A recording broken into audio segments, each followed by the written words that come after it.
further out, so it makes it difficult for her. Oh.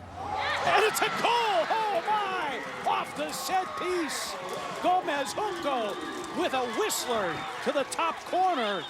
Or you can just do that. The equalizer, the first goal of the season for Gomez Junco.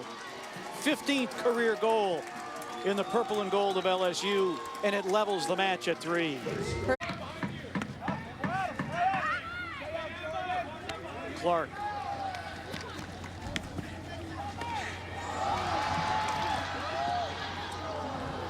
Clark knocked off balance, back on her feet.